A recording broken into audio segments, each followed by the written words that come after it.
everyone, welcome back to Pele Yoetz. We are on the letter Aleph. Before we start today's shir, I wanted to mention something that I said at the tail end of yesterday's class, and it was that, for quite some time, I had this really, it's almost like a neshama thing that, I just felt like perhaps this would be my last Gilgul. But as of recent, I realized that it may not just be my last Gilgul, but really the last Gilgul for many of us that are even listening now. And in true fashion of Hashem, of course, he brought something to my attention. I was zochet to hear something. So it says that the Zohar HaKadosh says that for every verse in the Torah, it corresponds to a calendar year for the history of the world. And there are 5,845 verses. We are on the year 5777. So if you do the math, that leaves 68 years. I don't know about you, but that really brings a sobering reminder of how desperate of a time, how critical it is. It's like they say in Parkei Avos, if not now, when? This is it. This is it. 68 years. If you're around my age, maybe that's your sons and daughters' ages, or maybe that's your grandkids. And then what? Right? If you're young, because we have some young listeners, maybe you'll be zochet to see it, Bezrat Hashem, we all will. But it's a real sobering reminder. And we don't know. I don't know what's going to happen in 68 years. I don't know. But I got to tell you that whatever happens, I want to be ready on the day where it is my final day. I want to have a very complete life, a full life. And part of that means that I have to really give over everything that I've learned to whoever is left after me, right? That's kind of what we've all been commanded to do, to make sure that we give it over to the next generation. So it's very important for me, I think, to give over. It has been a tremendous life for me, a tremendous life. And there have been so many things that I've learned throughout all of it, even at my young age of 40. So I think that if I don't give it over with all the information that I've learned that can potentially help so many people, then it was all for naught, right? It's all for nothing. So Has v'Shalom, that would be the case. With that said, I beg and appeal to Hashem all the time. In His mercy, please. I don't know how much more experience I can take. So, there's pros and there's cons. In today's lesson, which is going to be in the zechus of Eliyahu Dovid and Yair Mannuel, my two precious neshamot that Hashem gave to me. This lesson today is entitled Love and Sons of Daughters. And this is one of those things where I said, the lessons that you learn, you have to give over. And I don't know if it's unfortunate or fortunate for me. I have older children. So this is one of those things. And I know that many of you will be able to relate to what I'm saying, that you go through something in life and then you hear words of such great wisdom that you really wish you had when you were going through what you were going through. And I think for many of us, especially I know, like in these broadcasts, there's a lot of Balei Tshuva, and I know that you feel like I do when you say, if only I was more frum, or we grow up, or we had. But the truth is, Hashem knows what He's doing, and everything does work out in the end. So really, I hope that it gives this shir gives koyach and strength, and I pray that all the lessons that I've learned, I'm able to give over. It should be kapara for all the times that I missed the opportunities to rise up to the occasion. I think as many of us parents, we often have this conversation. We feel like we've missed the boat on so many things. And if we knew then what we know now. But in any case, what I know now, I'm going to give over with Hashem's help. And I really pray, again, this is, with Musar, there's always things that affect you more than others. This topic is obviously going to be one of them. But with Hashem's help, I'm going to get through it. And so here we go. So it states, love of sons and daughters is also something that nature dictates, since they are bone of his bones and flesh of his flesh. Even a raven, considered a cruel bird, wants offspring.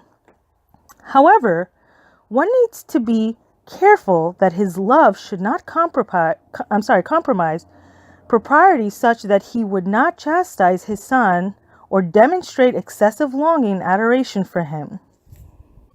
Shlomo Melech already said in his wisdom in Mishlei 13:24, one who spares the rod despises his son. The one who loves disciplines him.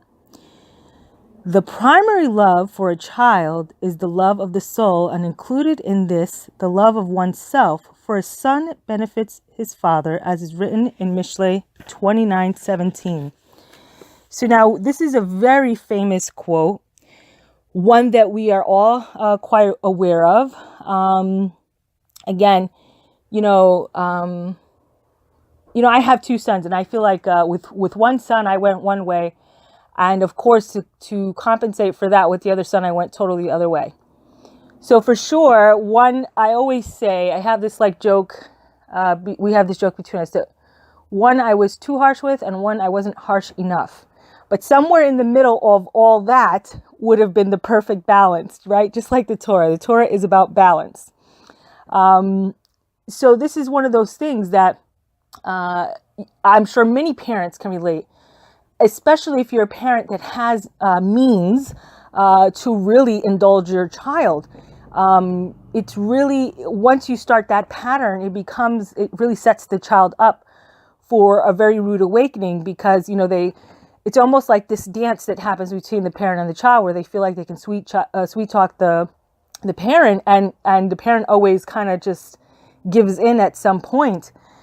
And what happens is the child grows up thinking that this is the way it will be with everyone. And of course, that's the reality. That's not the world. And it becomes a very harsh and rude awakening if the child learns it at an early age. If it doesn't learn this lesson, if he or she learns this lesson at an early age, they're really in for a very rough ride in life.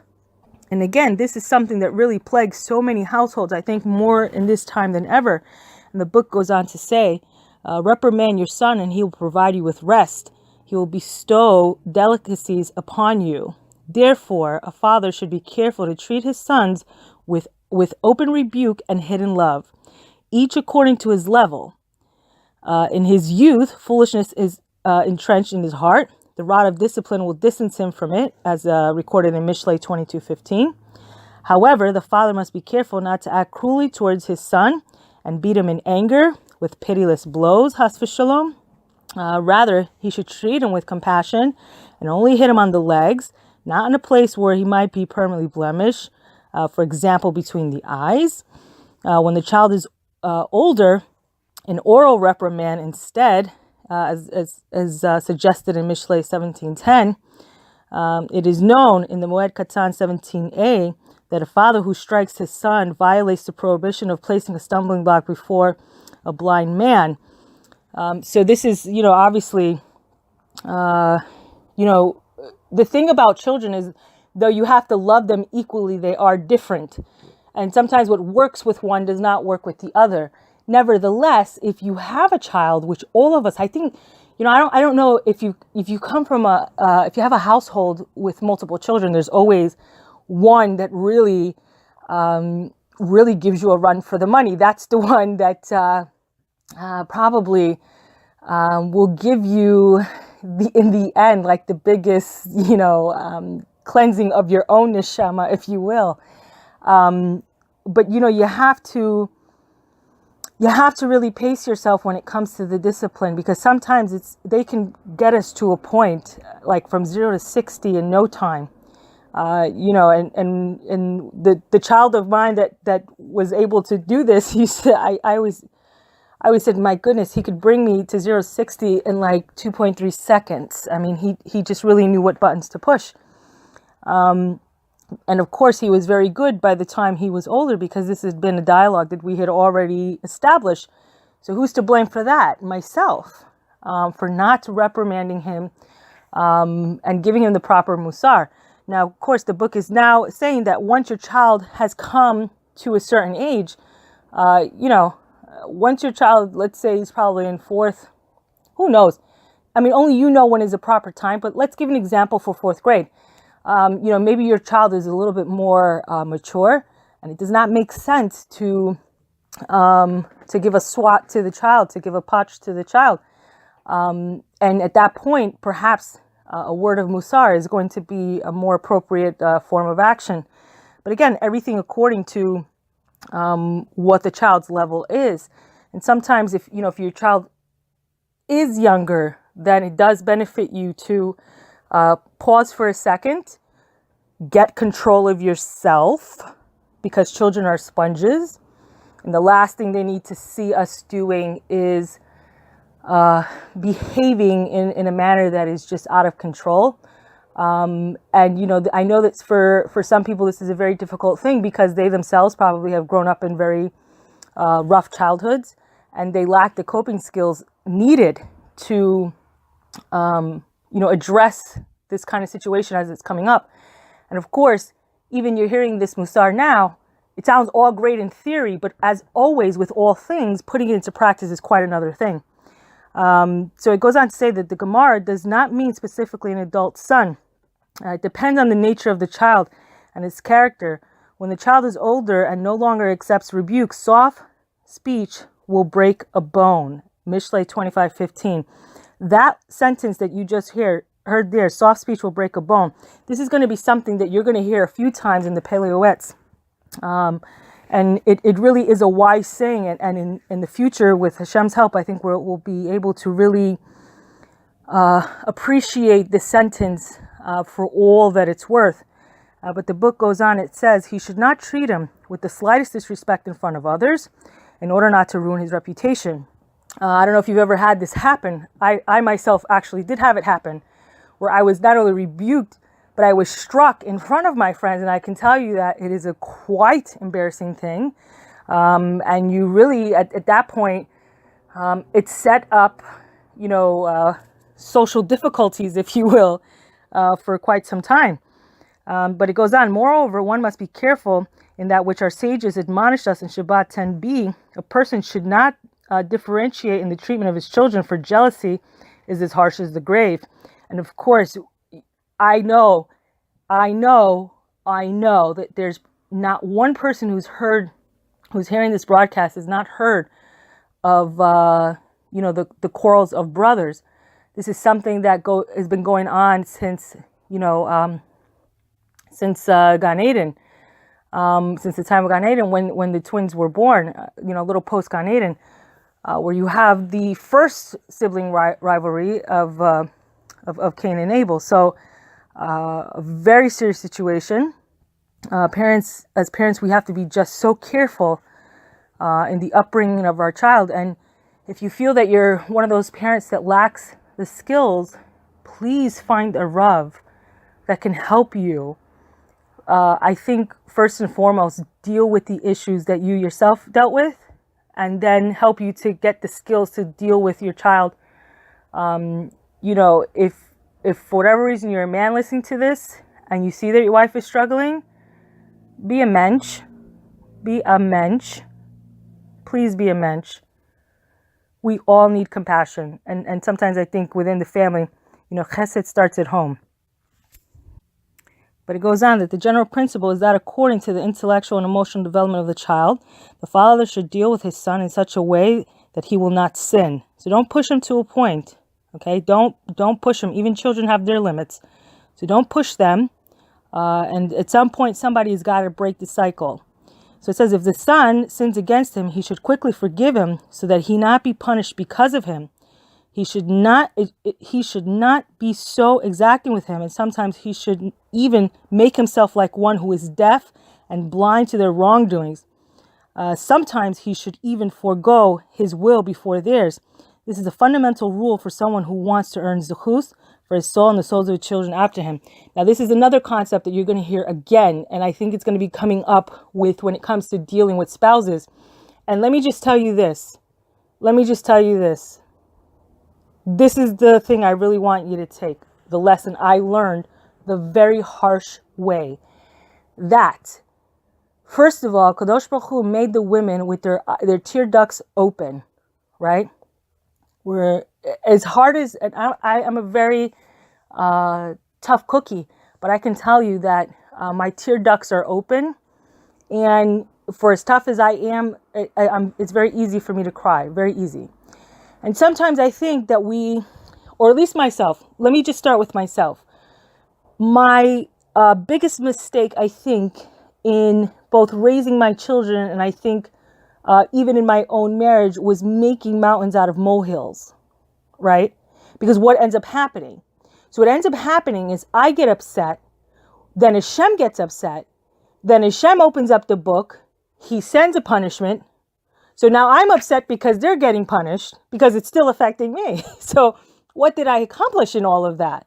What did I accomplish? Nothing but more trouble. And it began to the point where I myself was experiencing hardship simply because I even felt like I was becoming a troublemaker. You know, when it came to my family, I was making more trouble than I was helping them. You know, again, this concept of a soft tongue will break bones. It's really, really true. It's really, really true. Don't repeat that mistake. That is just something that will just, it won't do anyone any good. But it continues on. It says, the main thing is to provide satisfaction for his Father in heaven by striving with great strength and power to teach his son Torah. How good is his portion and pleasant is his lot if his sons will be Torah scholars. The man will rejoice in the progeny of his loins in this world and in the world to come. At minimum, one should dedicate his efforts with his whole person and all his possessions that his children should not be ignoramuses. Great is the tragedy of ignorance, such that it is not understood that what happens to be a straight path before man leads to death. Now, this is the thing. A lot of us, unfortunately, the Torah is the only path of truth.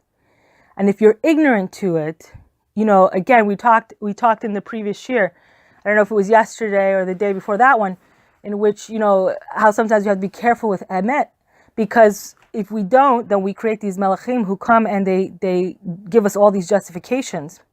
And this is what happens. When you're not on the derech emet, you're on the road of lies.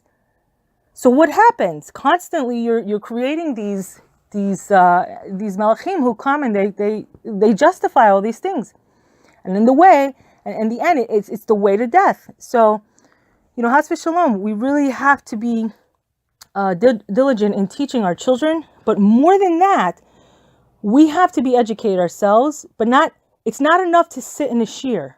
It's not enough to sit in a shir. Actually do what you learn. Even if it's one thing, even if it's the smallest thing, one thing. But you can't just go to a shir. It's like buying a workout tape. And I've said this before, I'll say it again. It's like buying a workout tape and expecting that you're going to lose the weight simply because you bought the tape. I'll even go one further. It's like expecting to lose the weight just by watching the tape, but you never did it. So what did that gain you? So again, when we're talking about management of our time, this is the other thing. Don't just go to a shir, waste 2 hours of your life, which is never a waste. Shir's, words of Torah are just beautiful. But it's like taking a beautiful, rose garden, just throwing it into the trash is essentially what it amounts to, because you're not doing anything with it. It's like bitul Torah. You just throw it in the trash, and it's a shame. And it says that a boor cannot be a God-fearing, and nor can an ignorant person be meticulously pious. In Avot 2:5, that's the quote. If a person does not merit crowning all of his sons with the crown of Torah, then he should have at least one son who is a Torah scholar and the Torah as his profession. So the recommendation is that if you have multiple sons and it's not, you're not able to make all of them Torah scholars, or maybe one of them does not want to be, it's good to have at least one. Put your effort into making at least one.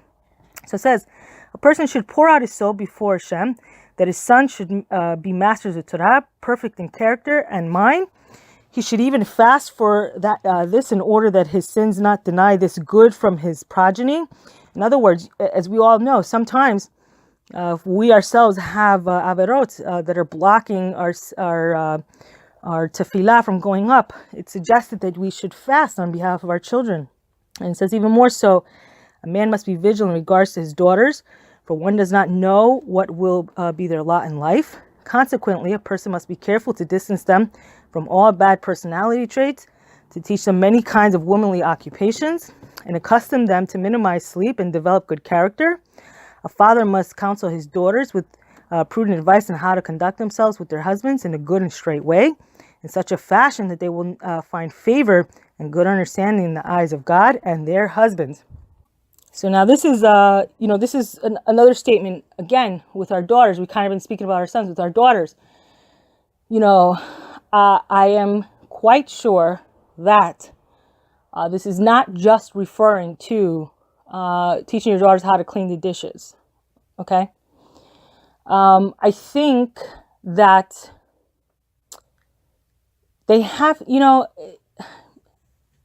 don't make women like they used to. I have a firm belief that I don't know what's wrong, at least with me. I don't know what's wrong with me, right? My grandmother, real Ashes Heil. Her mother, real Ashes Heil. Her grandmother, real big. I mean, talk about tzedeket. I mean, they not only knew how to cook a great meal, create clothes, but they also ran, I've said before that our family owned like farms and stuff like that. And they actually ran a lot of the day-to-day business, and even, how to delegate work to some of the workers, like the women workers that were there. I mean, they really, my gosh, like I sometimes I have to keep my mouth shut, because sometimes when I complain, I'm so tired, and I realize how much the women before me have done. But I think sometimes women get into marriages, young girls get into marriages, and they really don't know how to behave. They don't know how to behave with their husbands. Certainly, they're not even aware of tzniut. They're not aware of family purity. They're not aware of the value of a good reputation. It's a very big problem in our generation, very big problem. And it causes big problems in the marriage. So this is one of those things, it pays to invest in the education of your child. And sometimes that's not always in a building. Sometimes that the best education is the one they're going to get right at home. So I think, as best as I could, I felt like I had to not only learn, but to do in order to be a good example of what my son should be looking for. Both my sons should be looking for when they are looking for a zivug. And I hope to be a good example. Of course, there are a lot of things about myself I hope that they don't find in a zivug. It's been a lot of work. And with Hashem's help, they find a very good mate. To really, and one who's wise, right? I think that's the other thing we don't really practice that much, is the wisdom of even our matriarchs, right? They had such wisdom.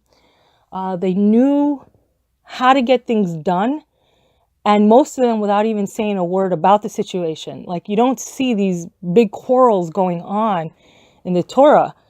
I think there's so much to learn about their silence, which is, for me, I mean, I told you I was a knucklehead. You really have to I'll think of all the lessons, like know when to hold them and know when to fold them. Just shut your mouth, Devorah Esther. Like, just learn when to shut your mouth. So it goes on. Every wise man must act with ingenuity, and his eyes should discern the thoughts of his children and their devices. Even by sheer force, should he distance his son from being a man of cunning, from falsehood, he should keep him far away, because truth is the foundation of the building of character. He should make every effort to disassociate his son from the words of disgrace or uttering a vow. Likewise, he must distance himself from the slightest prohibition, indecent matters, and all similar unbecoming things. Especially, one should be vigilant in regarding to the sins of youth, which require extra care, perceptiveness, alertness, and diligence. Very important thing. We all know sometimes a kid can make a mistake and really could devastate the rest of his life simply because he just lacked the maturity to really understand the consequences of his actions. So it goes on to say, a person cannot trust his sons and say, my son is not descended into the counsel of the wicked, nor is stood in the path of evildoers. For this is no guarantee of propriety in regards to immorality. And the greater a man, the greater his evil inclination. Sukkah 52:8.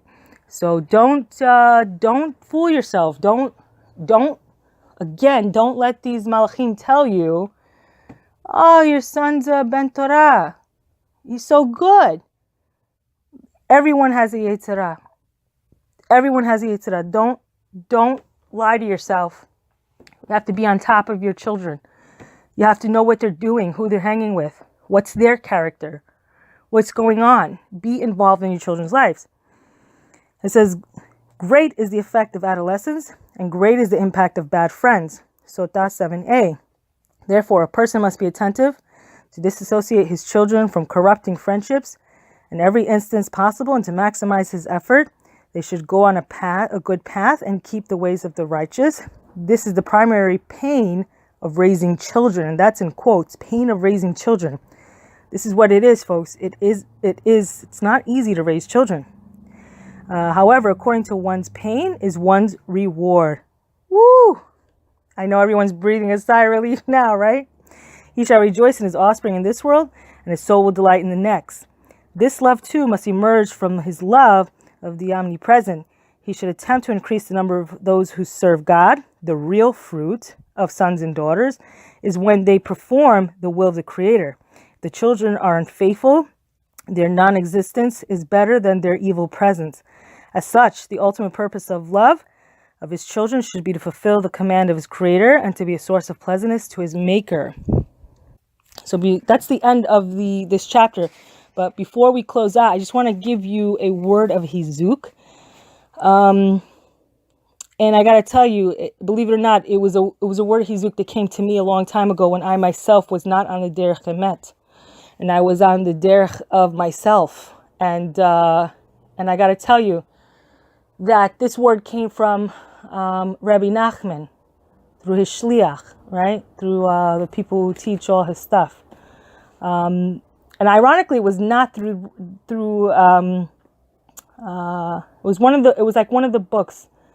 It wasn't from Breslov, but it was another. It's another follow of Rabbi Nachman. He said to me one day. I told him, I said, I really feel like I'm never going to get out of this darkness. I'm never going to get out of this darkness. And it's like I used to have like such hard time, such depression, such a bad midot. And it's heartwarming to see how far I've come with Hashem's help.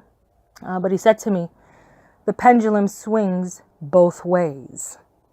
For as far into the darkness as you'll go is as far into the light you will go. So I want to give everyone a word of Hizuk, that not even just for your children, but for yourself. There is light at the end of the tunnel. I'm a living example of that. I'm not where I have to be, but I'm on my way. And I think that's the most important thing, that you got up and you realized today was another day and you're on your way. So that's it for today. I want to thank all of you for taking the time to listen. And I pray we'll all be together again soon. B'ezrat Hashem.